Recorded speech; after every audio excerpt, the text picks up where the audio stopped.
बनके हादसा, हादसा बनके बाजार में आ जाएगा, जो नहीं होगा कल अखबार में आ जाएगा। बनके हादसा बाजार में आ जाएगा, जो नहीं होगा कल अखबार में आ जाएगा। चोर उचक्कों की करो कद्र, चोर उचक्कों की करो कद्र, ना जाने कौन कब किस सरकार में आ जाएगा। हेलो दोस्तों, आप सभी का स्वागत है आपके अपने यूट्यूब चैनल ऑपरेशन विजय में। दोस्तों मैं हूं अखिलेश यादव। जैसा कि एडवांस मैथ में हम लोग पढ़ रहे हैं मेंसुरेशन का जो है हम लोग 2D यानी 2 डायमेंशन पढ़ रहे हैं। इसके 2 पार्ट होते हैं, एक 2 डायमेंशन, एक 3 डायमेंशन। 3 डायमेंशन हमने समाप्त कर दिया है, 2 डायमेंशन चल रहा है। 2 डायमेंशन के अंतर्गत हम लोग त्रिभुज, आयत, वर्ग और जो है वृत्त, ये सब टॉपिक देखते हैं, और चतुर्भुज 5 टॉपिक। लेकिन इसमें हमने समाप्त कर दिया है त्रिभुज, वर्ग, आयत, ये 3 टॉपिक समाप्त कर दिया है। दोस्तों आज का टॉपिक जो है चतुर्भुज पे है। तो चतुर्भुज जो देखिए 3 प्रकार के होते हैं, एक सम चतुर्भुज, समांतर चतुर्भुज और समलंब चतुर्भुज, जिसमें हमने समांतर चतुर्भुज समाप्त कर दिया। आज का टॉपिक है दोस्तों सम चतुर्भुज। सम चतुर्भुज, चतुर्भुज जिसे हम कहते हैं अंग्रेजी में रोम्बस। रोम्बस बहुत ही शानदार टॉपिक, हर एक एग्जाम में यहाँ से क्वेश्चन आपको देखने के मिलेगा। सम चतुर्भुज होता क्या है दोस्तों, हर एक चीज़ जो है एकदम विस्तार से तसल्ली से समझेंगे हम लोग, तो एकदम कंसंट्रेट होकर समझिए। चैनल पे नए हैं तो सब्सक्राइब कर लीजिए और बेल आइकन को दबा लीजिए कि आने वाले वीडियो का नोटिफिकेशन मिलता रहे। सम चतुर्भुज होता है क्या है दोस्तों, इसकी सभी भुजाएँ बराबर होती हैं।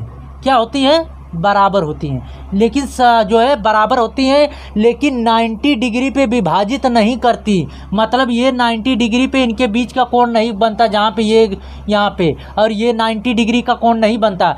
यानी इसकी अगर ये B है तो ये भी भुजा B होगा, और ये भी भुजा B होगा, और ये भी भुजा B होगा। यानी कि सम चतुर्भुज के सभी भुजाएं बराबर होती हैं। तो इसमें ऊंचाई जो है हम अलग से लेते हैं, ऊंचाई हमेशा लंबवत ली जाती है। तो ये ऊंचाई लंबवत थी नहीं रेखा, ये भी लंबवत नहीं थी, तो ये ऊंचाई h हो गया। ठीक, तो ये सम चतुर्भुज के सभी भुजाएं बराबर होती हैं। इसके विकर्ण आपस में बराबर नहीं होते हैं, लेकिन जहाँ पर काटते हैं 90 डिग्री का एंगल बनता है। इसको जो है एक तरीके से और बना सकते हैं हम लोग। देखिए कैसे, सबसे ज़्यादा जो इसी तरह क्वेश्चन बना के आपको पूछेगा, जिस तरह हम अभी बताने जा रहे हैं। ये देखिए, इसके 2 विपरीत किनारों को मिला, 2 विपरीत कोनों को मिलाने वाली रेखा को विकर्ण कहते हैं। ये D1 हो गई, तो ये D2 हो गया। हमने कहा कि जहाँ पे ये दोनों काटते हैं विकर्ण, वहाँ पे 90 डिग्री का एंगल बनता है। ये देखिए 90 डिग्री पे काटते हैं, और इसकी सभी भुजाएं अभी हमने बताया। ये देखिए सभी भुजाएं बराबर होती हैं। ये B तो ये भी B होगा, और ये भी B होगा, और ये भी भुजा B होगा। इसके अंतर्गत आपको क्षेत्रफल निकालना होता है और परिमाप निकालना होता है, और जो है ये विकर्ण और भुजाओं में संबंध पूछता है। देखिए कैसे कैसे क्या पूछता है। एक तो पहला क्षेत्रफल इसका निकालना होता है दोस्तों, एरिया बराबर ये बीच वाला क्षेत्रफल बराबर आधार गुणे ऊंचाई होता है। तो आधार क्या है इसमें, आधार जो है B है, ये वाली आधार B है ना, B इंटू ऊंचाई इसमें क्या है, h है, तो क्षेत्रफल बराबर B इंटू h हो गया। और दूसरा क्षेत्रफल कैसे निकलता है, ये देखिए, क्षेत्रफल बराबर क्या, D1 इंटू D2 बाई 2, यानी विकर्णों का गुणनफल बाई 2। इन दोनों विकर्णों का गुणनफल कर देंगे, बाई 2 कर देंगे, तो ये क्षेत्रफल निकल के आ जाएगा सम चतुर्भुज के। ये समझ गए, 2 तरीके से निकालना पूछता है सबसे ज़्यादा। और इससे सबसे ज़्यादा पूछता है कि विकर्ण का दे देगा, कह देगा कि एक सम चतुर्भुज के विकर्ण इतने इतने हैं, तो बताइए क्षेत्रफल कितना होगा। ठीक, अब ये पता चल गया क्षेत्रफल क्या कैसे निकलता है। अब परिमाप की बात करें दोस्तों, तो कैसे निकालते हैं। परि मतलब कि चारों तरफ, माप मतलब योग, सभी भुजाओं का योग कर दीजिए। 4 इंटू एक भुजा का मल्टीप्लाई कर देंगे तो आ जाएगा आपका 4B, यानी परिमाप क्या आ जाएगा 4B। समझ गए। अब हम लोग एक इसमें होता है दोस्तों विकर्ण और भुजाओं में संबंध। ये कैसे होता है, देखिए वीडियो रोक के लिख लीजिएगा, इसको मिटा देते हैं। देखिए D1 का स्क्वायर प्लस D2 का स्क्वायर बराबर 4B² होता है। ये सबसे ज़्यादा मोस्ट इम्पॉर्टेंट क्वेश्चन है, यहाँ से बनता है विकर्णों का गुणनफल का होल स्क्वायर इंटू 4B² होता है। समझ गए एक चीज़ कैसे इसका क्षेत्रफल निकाला जाता है, परिमाप क्या होता है और विकर्ण और भुजाओं में संबंध क्या होता है। अब हम लोग चलते हैं क्वेश्चनों पे। देखिए कितने शानदार क्वेश्चन कुछ सेकेंडों में लगाएंगे इसके। कितना ज़बरदस्त क्वेश्चन है। क्या है, एक समचतुर्भुज के विकर्ण क्रमशः 48 मीटर व 14 मीटर हैं। उस समचतुर्भुज की ऊंचाई तथा परिमाप आपसे पूछा है। देखिए ध्यानपूर्वक समझिएगा, ये समचतुर्भुज है, ठीक। अब इसमें विकर्ण दिया, ये विकर्ण हुआ, ये दूसरा विकर्ण हुआ।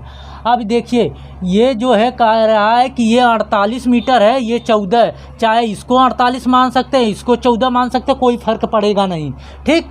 तो मान लीजिए कि ये एक दूसरे को जो है जब विकर्ण काटते हैं तो ये 90 डिग्री पे काटते हैं और समान में विभाजित करते हैं, मतलब आधे आधे में बांटते हैं। ये पूरा 48 है तो ये कितना हो जाएगा, इसका आधा हो जाएगा कि नहीं 48 का, तो ये हो जाएगा दोस्तों 24 और ये हो जाएगा इतना 24 हो जाएगा, इतना 24 हो जाएगा। उसी तरह अगर ये पूरा 14 है तो ये जो यहाँ से आधा आधा बटा है तो ये 7 हो जाएगा दोस्तों, ये भी 7 हो जाएगा। ऐसा क्यों कर रहे हैं, बांट रहे हैं? ऐसा इसलिए कि इसकी भुजा निकालने के लिए। देखिए ये 90 डिग्री है तो आपको ये दिख रहा होगा बहुत अच्छे से, राइट एंगल ट्रायंगल दिख रहा है कि नहीं, 90 डिग्री का, और ये सामने वाली भुजा कर्ण, ये लंब, ये आधार। तो कर्ण बराबर क्या होता है, लंब का स्क्वायर मतलब अंडर रूट लंब का स्क्वायर प्लस आधार का स्क्वायर।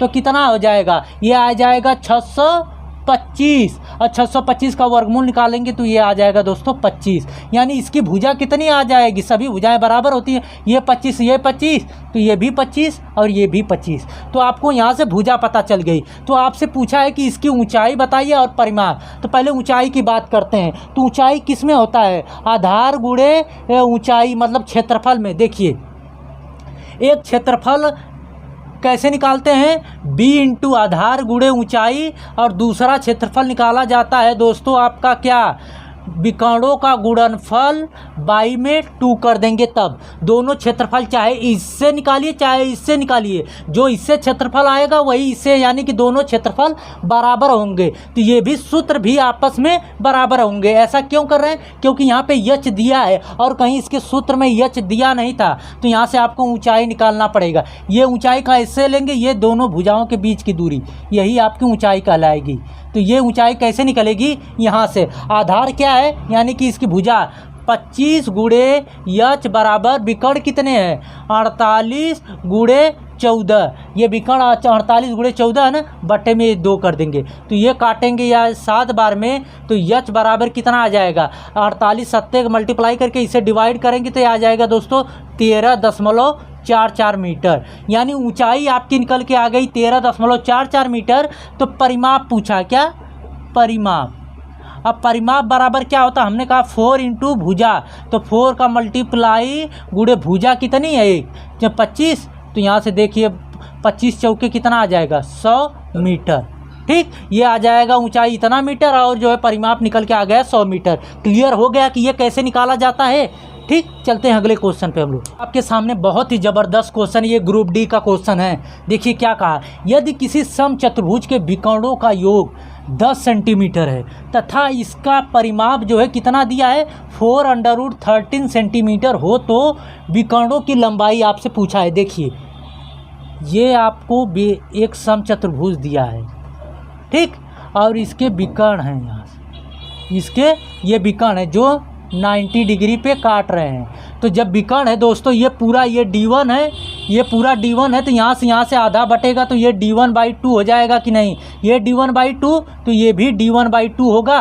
क्योंकि ये पूरा D1 था तो आधा आधा यहाँ से बांटे तो D1/2 हो गया। ये D2 पूरा यहाँ से यहाँ तक है तो ये D2/2 और ये भी D2/2 होगा, कहेंगे बिल्कुल होगा मास्टर। तो यहाँ से देखिए दोस्तों आपको क्या दिया है, परिमाप दिया है 4√13।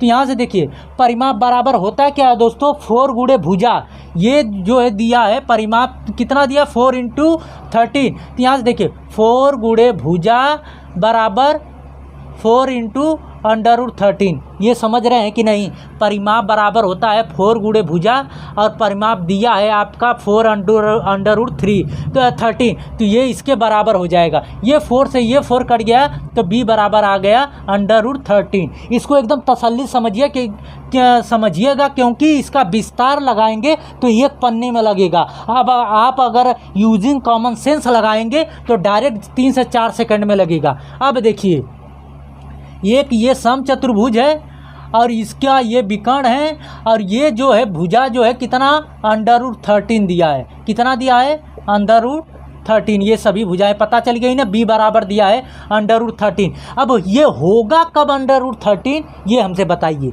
ये देखिए यहाँ से इतना 90 डिग्री है, 90 डिग्री पे काट रहा है। अगर इन दोनों का योग इसके √13 के बराबर हो जाए तब देखिए, अगर हम ये भुजा इतनी 2 ले लें, इतनी 3 ले लें, समझ रहे हैं मेरी बात। ये भुजा यहाँ तक 2 ले लें, ये 3 ले लें, तो क्या होता है लंब का स्क्वायर प्लस आधार का स्क्वायर √ तो लंब का स्क्वायर करेंगे 4 होगा और आधार का स्क्वायर करेंगे 9 होगा। तो 4 और 9 जोड़ेंगे तो √13 आएगा कि नहीं आएगा। कहेंगे बिल्कुल मास्टर आएगा। तो यही चीज़ देखिए आ गया। तो आपको यहाँ पे देखिए विकर्णों का क्या दिया है, विकर्णों का योग यानी d1 + d2 by d1 + d2 का मान कितना दिया है 10 सेंटीमीटर। कहा है ना कि विकर्णों का योग 10 सेंटीमीटर। अगर हम इसका आधा कर दें यानी इतना, तो d1/2 + d2/2, तो जब इधर 2 से डिवाइड किए तो इधर भी करेंगे, तो इधर 2 से डिवाइड करेंगे तो ये 5 आएगा। अब यहीं पे आपको समझना है यूजिंग कॉमन सेंस। ऐसे विकर्ण लेंगे, अगर टोटल विकर्ण लें तो जोड़ने पे 10 आए, अगर आधा आधा जोड़े तो 5 आए। तो using common sense, using common sense. अब कहेंगे ये मास्टर का है, देखिए क्या लिख सकते हैं। अगर हम d बराबर, देखिए d बराबर अगर हम d1 बराबर 4 ले लें और d2 बराबर 6 ले लें, तो देखिए दोनों को जोड़ने पे 10 आएगा कि नहीं, बिल्कुल आएगा। और देखिए इनका आधा करेंगे तो इनका आधा इसका d1 का आधा हो जाएगा 2 और d2 का आधा हो जाएगा 3 और 3 2 5, 5 के बराबर आ गया कि नहीं। जब आधा नहीं किए तो 10 के बराबर, जब आधा करके किए तो 5 के बराबर। अब यही 2 3 यहाँ पे रख देंगे तो 2 और 3 देखिए रखने पे ये था √13 दे दिया कि नहीं।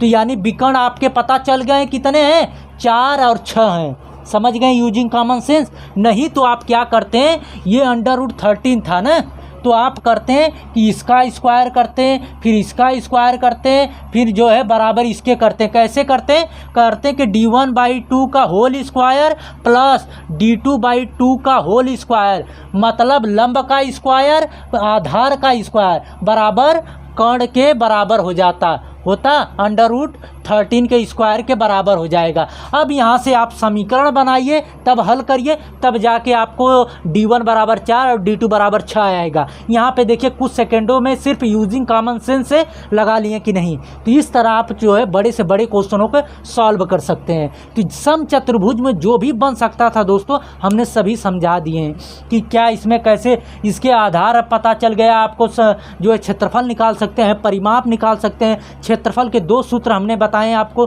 बेसिकली आप याद रखिएगा, d1 इंटू यानी विकर्णों का गुणनफल /2, इससे इस वाले क्षेत्रफल निकालने सूत्र से सबसे ज़्यादा क्वेश्चन पूछता है। ठीक, तो आई होप कि ये वीडियो आप लोगों को अच्छी लगी होगी दोस्तों। अभी तक चैनल को सब्सक्राइब नहीं किया है तो सब्सक्राइब कर लीजिए और बेल आइकन को दबा लीजिए कि आने वाले वीडियो का नोटिफिकेशन आपको मिलता रहे। कैसी लगी वीडियो कमेंट के माध्यम से ज़रूर बताइएगा। मिलते हैं नेक्स्ट वीडियो में दोस्तों। जय हिंद।